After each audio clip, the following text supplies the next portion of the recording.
Subscribe to our YouTube channel and press the bell icon to get the latest updates. हमारे देश के ऐसे कई वीरों और वीरांगनाओं की दास्तान दबा दी गई जिन्होंने मुगल और अंग्रेजों से लड़कर विजय प्राप्ति की। उन्हीं में से एक थी रानी दुर्गावती। दुर्गावती की वीरतापूर्ण चरित्र को भारतीय इतिहास में हमेशा याद रखा जाएगा। सचमुच वो माँ दुर्गा के समान थी। आइए जानते हैं उनके बारे में। वीरांगना महारानी दुर्गावती का जन्म 1524 में हुआ था। उनका राज्य गोंडावना में था। महारानी दुर्गावती कलिंजर के राजा कृति सिंह चंदेल की एकमात्र संतान थी। राजा संग्राम शाह के पुत्र दलपत शाह के साथ उनका विवाह हुआ था। दुर्भाग्यवश विवाह के 4 वर्ष बाद ही राजा दलपत शाह का निधन हो गया।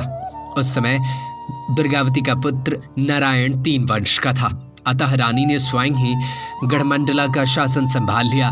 वर्तमान जबलपुर उनके राज्य का केंद्र था। अकबर के कड़ा मानिकपुर के सूबेदार ख्वाजा अब्दुल मजीद खान ने रानी दुर्गावती के विरुद्ध अकबर को उकसाया था। अकबर अन्य राजपूत घरानाओं की विधवाओं की तरह दुर्गावती को भी रनवासी की शोभा बनाना चाहता था। अकबर ने अपने कामुक भोग लिप्सा के लिए एक विधवा पर जुल्म किया। लेकिन धन्य है रानी दुर्गावती का पराक्रम कि उसने अकबर के जुल्म के आगे झुकने से इनकार कर स्वतंत्रता और असीमता की युद्ध भूमि को चुना और अनेक बार शत्रु को पराजित करते हुए 1564 में बलिदान दे दिया। उनकी मृत्यु के पश्चात उनका देवर चंद्र शाह शासक बना। उसने मुगलों के अधीनता स्वीकार कर ली। रानी रूपमती के प्यार में अंधे हुए स्त्री लोलूप सूबेदार बाज बहादुर ने भी रानी दुर्गावती पर बुरी नजर डाली थी, लेकिन उसको मुंह की खानी पड़ी।